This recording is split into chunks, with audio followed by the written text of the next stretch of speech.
Welcome, everyone, back to Beyond the Beeps. This is an extraordinarily special episode because I am joined here by Miss Christina Matthew, and we are in a different location. If you're watching us on YouTube and you're probably listening, we sound a little different. It's because we're joining you from an actual NICU.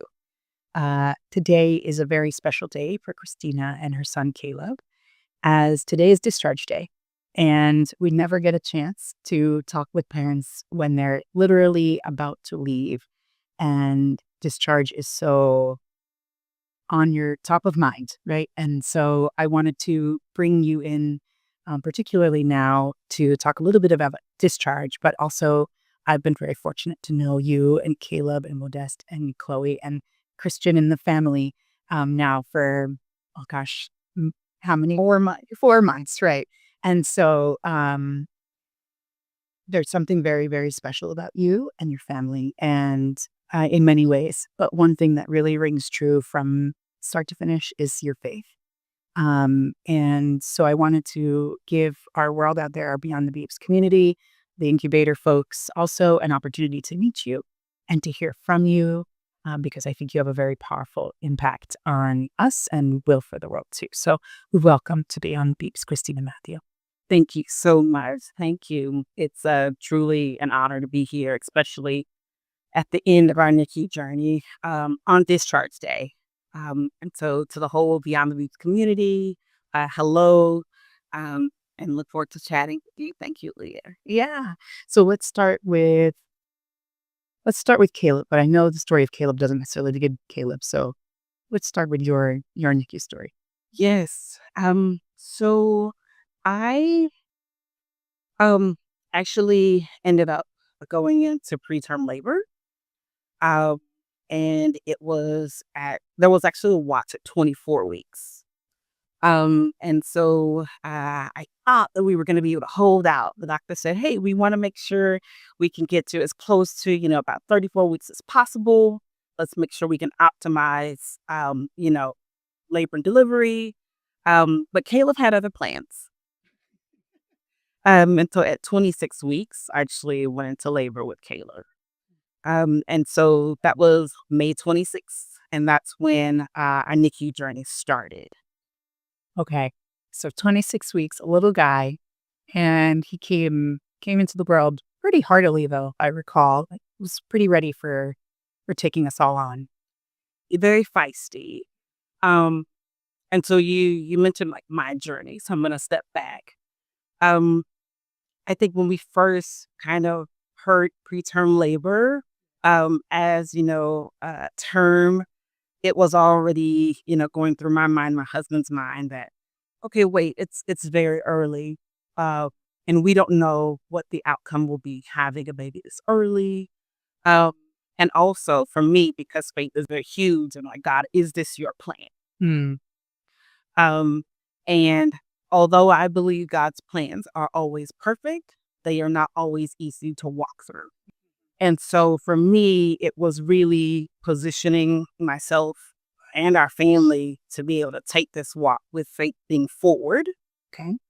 And keeping fear kind of on the peripheral, because I couldn't put it all the way behind me. That would not be true, because there's so many concerns and just things that we don't know, but really saying, okay, fear, move to the side. I cannot have you in front of me. Mm-hmm. And so it took us starting the journey with a lot of prayer, and with a lot of just positioning, saying, okay, God, we trust you. We don't believe that Caleb is here just to be here in this moment. We're going to proclaim that he's going to come home. And not only is he going to come home, he's going to come home a healthy baby. So we stood on that. Okay. So the journey began. Um, Yeah. How did you said you pushed fear to the side and um was it through making that intention, sort of proclaiming that like this is what we're going to put out, or were there other things that you did that helped you to be able to push that fear aside? And while it was still there, you never ignored it. It was like, I see you fear, but not today, right? We're going to lead this way. What were things that you did to help? so the first thing is coming into the NICU environment.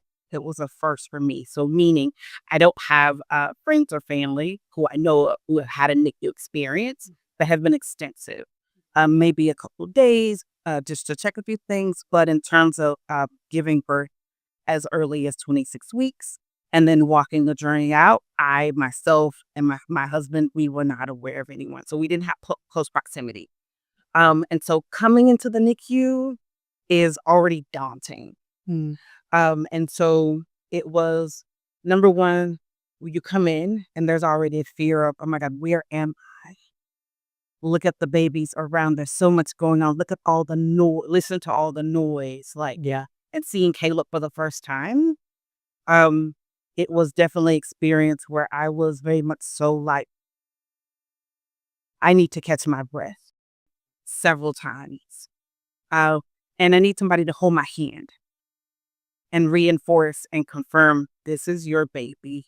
You are his mother. You can touch your baby. Mm, You don't have to be hands off. There's just a lot of things you don't know. I was like, I don't wanna, put him at risk for anything. I don't wanna, transfer anything. Just and so it really took the nurses here. There's a nurse here, Miss Shirley. She stood my husband and I, and she said, "This is your baby." She took my husband's hand and she said, "Do this to your baby. You can hold on to your finger." grab your finger. Yes. And my husband did it, and it was like, wow, that's our baby.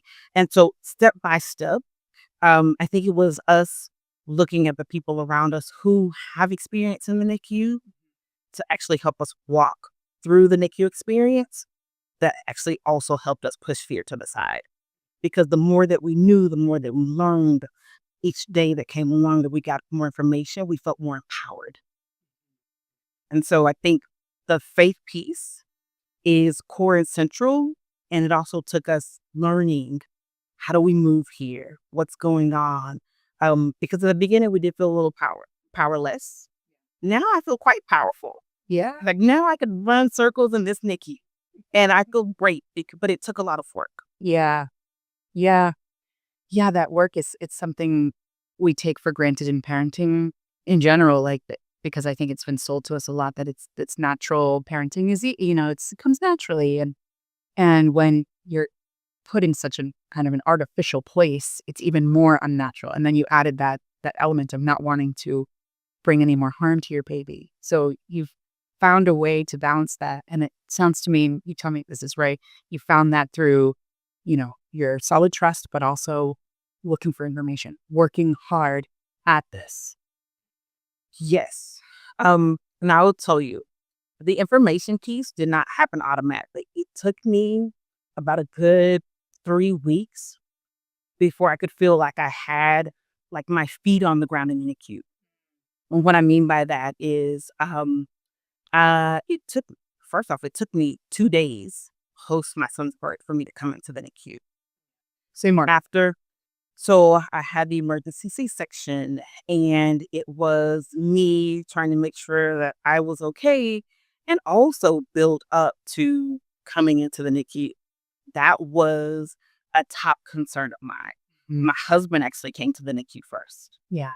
You mean when it was a like build up your like emotional bandwidth or strength?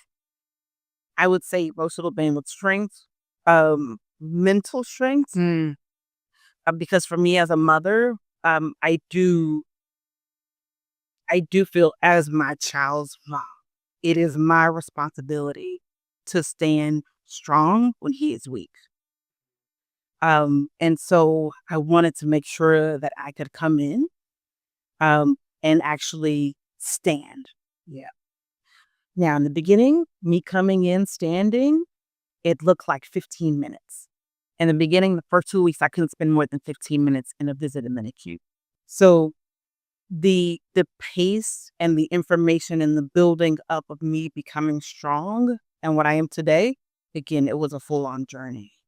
And so 15 minutes, and then as I got my bearings, as I began to feel more comfortable in the NICU, as I became more aware, and as I started to heal just physically, um, I began to get stronger. Mhm. Um, and so one of the things I have to highlight in becoming stronger is like talking to the doctors and the nurses and hearing things that I never heard before. Oh, your son has a large PDA. Um, oh, he needs blood transfusions. Like all of these things that you typically hear within the world of preemies were not typical for us. Right. And so we found receiving a whole lot of information and kind of figuring out like, what does this mean? What do we do with that? How does look? What do we expect next? And so we talk to doctors, we talk to nurses, but there's a lot of information you get. So some nights we had to go home and we had to say, we have to just breathe for a little bit Mhm. and then figure out what this was. Yeah. And that's where the NICU, the Nest Guidebook came in. So we would sit down with it at night, my husband and I, and we'd look through it. And we'd actually look through the ABCs of the NICU. We'd read and we'd say, okay, this is what, this is what a large PDA is. This is what they said a PICU. PICU line. Oh, I that was was a like, big line. the big line. Mhm. How's a PIC line? Okay, so I love the paragraph that was in the book. I'm like, because I could read it, I could really understand what it was. So it took a lot of education for us. Yeah. And the more we knew, that meant the next day I could come in and I could say, okay, he has his PIC line in. What is he getting through it? Mm. And what do those things do? Okay, he's getting his proteins, the lipids, all these things. What does that mean? So I found myself, I told my husband, I said, I've become a medical secretary here. I mean, I have tons of notes. You see my phone now, like I have notes from for months now, just with all the notes on what does he have? What is he getting? What does his need? And I found myself, the more information that I had, and in terms of the more that I knew what was happening to him, I felt like I was becoming a member of the team. And it was not just me listening to what was happening, but I knew it. And because I knew what was going on, I could react to it, I could respond to it, and I could be a part of the conversation about what could the possible next best steps be.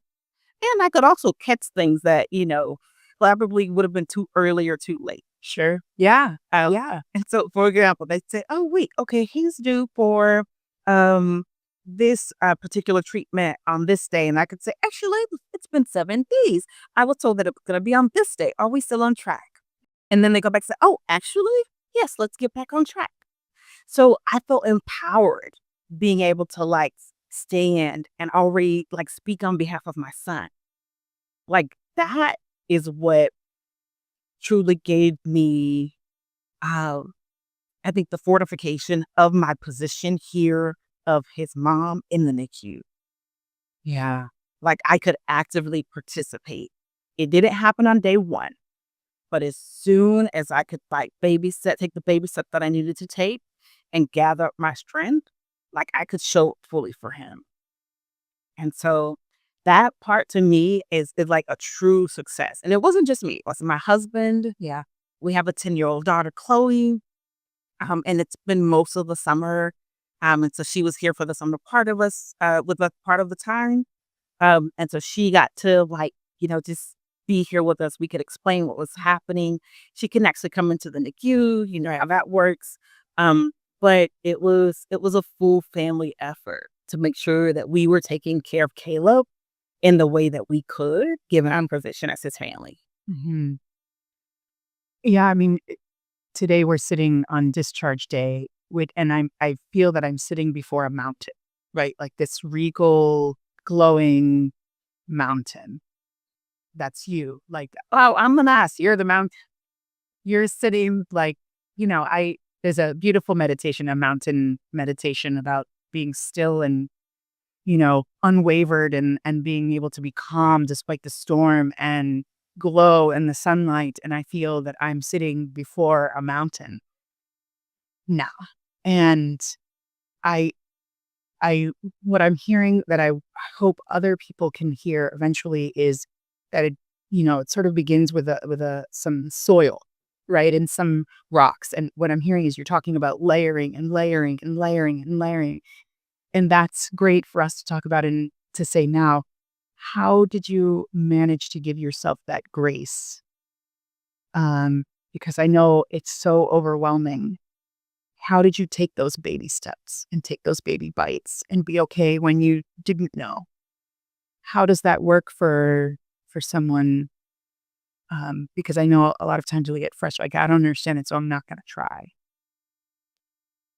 So I will tell you, um, one of the key things that I needed to make sure that I didn't do was to walk this journey alone. Okay. So that meant with each step that I could take, I was supported. With each step that I could not take, I was still supported. That was the benefit. And when I say I did not walk alone, that meant I had my family and we navigated this together. Yep. It meant that I regularly checked in with the doctors and the nurses, and we made sure we understood plans and what to expect. I made sure that I held on tight to ICU baby. Um, and like my parent mentor, Nicole, and seeing you here at the hospital. Um, and there's an ecosystem here. And the ecosystem is what actually helps make the mountain taller. Yeah. It makes the mountain grow bigger. And so as I was here on the days where things were too hard and where I could not like actively participate and I just had to receive and be overwhelmed, Yeah. that was okay. I could reach out. I had people I could call, whether it was Nicole, I could touch base with you here, or I'd have my husband. Like there's just the ecosystem of people that are here to be able to uphold and to support. Um, that's the first thing. Another thing is there are a part of that ecosystem includes like the different hospital departments. So if I think of music therapy, yep, child life. If we're looking at speech therapy, I'm I'm the mom who had appointments with all of the specialists, and they would sit down with me and talk to me about, listen, we're going to nipple today. I'm going to show you how I do this. I'm going to show you what to look for in signs with Caleb. I'm going to teach positioning. It's music therapy. I'm going to show you how do you do the M&E therapy? How can you massage him and sing and just activate him? How can you support his development? So all of these things are mixed in with the NICU experience. It gives you a comprehensive experience firstly. You have support from different angles. And you're also being trained and supported on how do you take care of Caleb or how I take care of Caleb. Yeah. And so I could not fall because I wasn't alone. Mm. Yeah. So the mountain that you see, it's because the mountain had good soil underneath. There was grass and everything under was pushing it up. Mm-hmm. And so it's that. Yes, truly that. It's spectacular. Um, to see it really. And as we prepare, we just said, goodbye, go home to a friend here in the NICU. Yeah, right. I was like, today I've already cried. Already crying. It's okay. And we're gonna do that for you soon here. Thinking a little bit about that transition to home. What were some things, processes or things that has been done well to prepare you to go home? So chapter 11 has, as I like to take it, I love it. Yeah, yes. Transitioning home. Some things that were done well. I would say, the first thing is I was provided with information through the guidebook because the transition home and what to expect didn't come as a surprise. So my family, we actually showed up saying, hey, so chapter 11 says that these are the things that should be happening, right? Can the car seat test, like all of these things, like can we? And so I had my little checklist and I said, great, let me know where we are with this. Sure. And of course, you're not going to get a specific date to go home when you first enter into chapter 11, transitioning home. But at least we knew what to expect. The doctor shared with us what was important for us to be able to see with Caleb and his health. Right. And so we knew that ultimately he would drive when we would actually go home. But we knew what we needed to do to prepare for it because we had the written resources and we could always check with the doctors and nurses to confirm. Right. And then Iris is a gold with Discharge. I've tapped her a few times. It's like, Yeah. Iris, can we talk about what's coming up? Yeah, she's the discharge coordinator here at this hospital, and discharge nurse, and they are godsend because they get involved early too, right? You didn't just meet her today. No. Yeah. Actually, I met her a while back and didn't know that she was the discharge nurse. And everybody kept saying, oh, yes, you'll meet with Iris. I kept saying, the discharge nurse, who's that? And so once I saw her face, I was like, you're the discharge. She said, it's me. And I was like, I was so happy because there was already a bond established. Yeah. So it was great. That's great. And what can be done better? What do you wish for? We can't go back and change something for you, but if we could go back and change it for somebody else, what do you think that would be? So I would say the biggest, shock to me is the transition that we make from the NICU A. So that's the highest care intensity. Mm-hmm. So Caleb spent about a little over a month in NICU A, and then transitioned over to NICU B. So in NICU A, you have, daily contact with the doctors and fellows. You have constant information flowing at you. And so you're very well informed. When you get to B, the sentiment is that B is better, Right. and so those things calm down a bit. Okay. So this is when Caleb doesn't need, maybe he's not intubated anymore. Right. He's stepping down. Exactly. Okay. Stepping down. I think things can kind of get quiet. Hmm. And so because I like information, I want to see information, I want to know what the plan is for the week. I definitely take charge and say, okay, let me follow up to see who's the doctor on call this week? What is the plan for this week? And so I found myself making sure that, I reached out in the beginning, and whoever the doctor was, as they changed, I'd make my initial phone call and say, hey, I'm Caleb, it's Mom, Christina. I definitely love for us to meet maybe twice a week or at least talk. Beginning of the week, end of the week, to let's evaluate, see how things have gone. And that during the week, I can keep up with the nurses. But I definitely want to make sure I stay on top of the plan and kind of know how things are moving. Yeah. Because even when you get to a less intensive side of the NICU, Mm-hmm. there are still moments that you don't want to miss. For sure. So Say more. yeah, so he transitioned on high flow.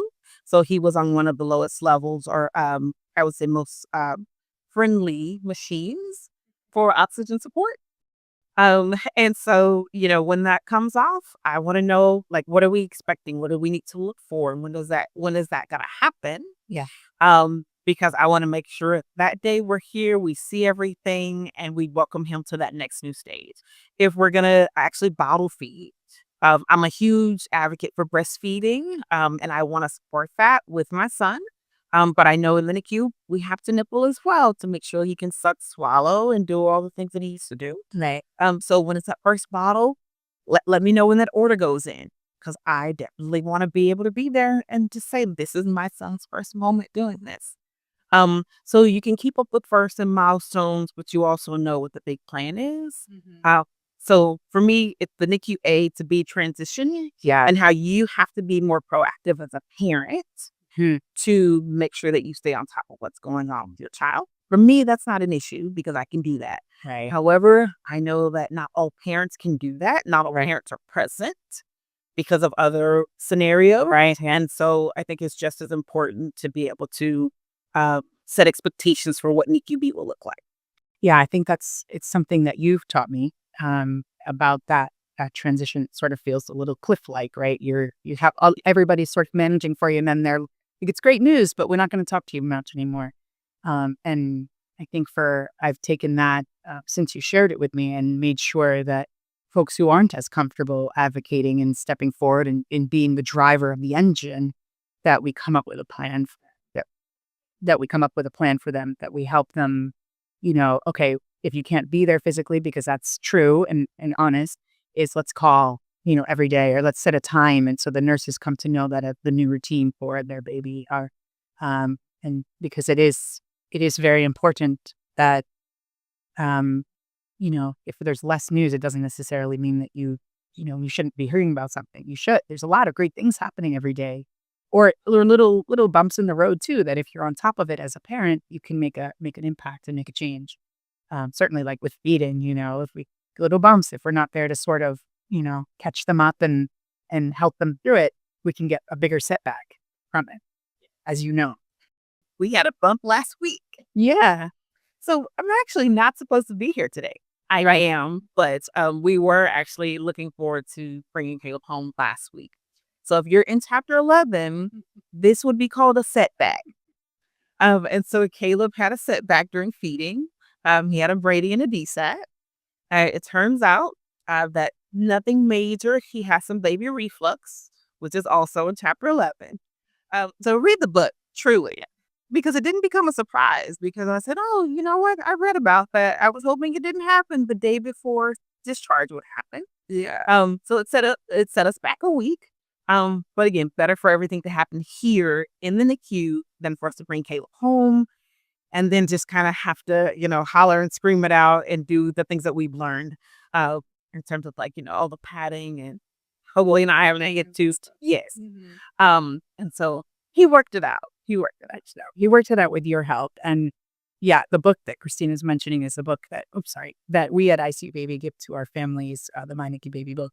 And that's, I really appreciate that you share about the setbacks, because they are so common, and the end of the time in the NICU is so hard, I think, because babies look pretty typical and everything seems to be going great, and we start to lower our guard a little and relax a little bit in a way towards going home, but we're also still holding on to this oh, any day, any moment. And so the setbacks can be a roller coaster of their own. Yes. You handled it really well. I did. I had to go home and take a nap that day. Okay. I got a nap here. Yeah. And then I got up and I was like, okay, we're going to go back and start over tomorrow. See, I love hearing you say that, Christina, because what you did there was you tended to yourself. And that's it's very hard to do, right? There isn't much space. I was talking with our mentor team earlier, and we were talking about this even in just general life. Tending to yourself is really hard. And you taking that short nap, I'm sure you didn't sleep for 9 hours. That short nap allowed you to come back, allowed you to go, okay, reset. And I'm going to come back fresh, showing up the way I want to show up for Caleb. And so I commend your courage and your care. I mean, it's great love. It's how you care for Caleb even better, is to feel better yourself. Yes. I learned that through one of the Nest videos. And so the self-care video. Okay. It's, I'm like, yes, I can do things for myself that help support me to show up here for Caleb. Like, that's important. And the nap was 4 hours. Yeah. Yes, 4 hours. That is a restorative nap. It is. I love to hear that. That is good. Yes, it was a good one. Oh, you needed it. I did. And the next morning I came back and I said, hello, everyone. Another week. Let's see how this goes. Good. Yeah. Yeah, that's there's something in this discharge phase that I want to remind you of, I guess, and it's a lot of our families, is you've made it to this day. and taking a moment. There's a lot of things to look back on, but if we just choose one thread of the millions of things that have been woven together over this time, is your I don't want to use the word resilience, but it is a resilience. It is an inner love, an inner strength to get through this time and to keep listening and growing and learning. And look how amazingly you all have shown up and done this. It tells me so much about in the future, if ever you're faced with something that it challenges you, you can reach back into your beautiful backpack of life and say, I know I can do this because I've done it before, right? Just apply to something else.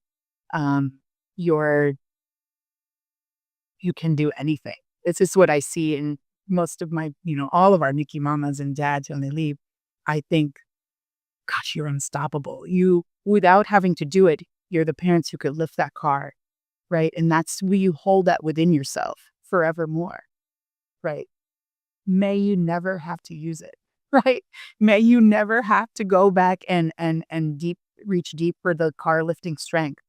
But I know that if it was, coalescing before, that now you have it because you exercised it. Yes. There's been a lot of exercise on that. Yeah. Um, and like we know, life happens. So at some point, we will have to use it. Yeah. Maybe so. And just like now, we will not walk alone. God will be with us. We will have a community of support. And we will be hopeful for what will be to come. That's beautiful. You said hopeful. What does hope mean to you? Mm. For me, hope is a great expectation for what is to come. It has to be, it's not just the expectation part, it has to be great for me. Because I don't want to put in effort for something that will be minimal. I don't want to believe for that. I believe that Caleb is called to greatness. And so we will position ourselves in that way. We will show up for him in that way. And we will expect that. We are hopeful for our family and for his future. And that cannot be small. No, we have a great hope and a great expectation. Christina, you are a gem, a true light in this world. And so too is Caleb. And I'm so, so grateful to you've shared of just a few moments here as we prepare to send you off to the next place. And as all of you out there who are listening, you're never alone. You're never alone. And you will always be part of the ICU baby community. Our families who are here, our Beyond the Beeps community, will always be part of that community. And we are great and we are large and we are strong. And we see everyone there. Do you have any words of wisdom for our family that may literally be sitting behind us here or out there in the world? Yes. I'm going to look into the camera here. And for those listening online, as a parent, I want to share and just encourage you to not be afraid to show up and advocate for your baby. That is your right as a parent. You can ask all the questions that you need, how many ever times you need, for as long as you need. Get the understanding that you need. If you have requests, make the requests. And please do not walk alone. And what I mean by that is you have ICU baby. Your nurses should also walk with you. Your doctor should also walk with you. Child Life will walk with you. So you have different groups that can come together and support you. Do not hesitate to reach out to them. That's what they are here for. And they can equip you and they can support your NICU journey. And so ICU baby, thank you for just actually allowing me to come and share more about my family and Caleb. but also ultimately for your support. Like this is me not walking alone. And that's actually why I can sit here. And so thank you. Thank you to the whole ICU baby board and team. Yeah. It's truly an honor. It really is truly an honor. As is mine. Okay. Well, thank you so much, everybody, for joining us today. And if you're out there literally sitting behind us at your baby's bedside, or maybe you're listening on your headphones on your way in to visit your baby, or you're driving to work away from the hospital, or pacing the hallway at night with your pumps attached. That was me. Yeah. There's a lot of different ways that we show up as parents in the NICU. Please remember this. We're with you. You are not alone. And we'll be with you next time here on Beyond the Beeps. Take gentle care, everyone.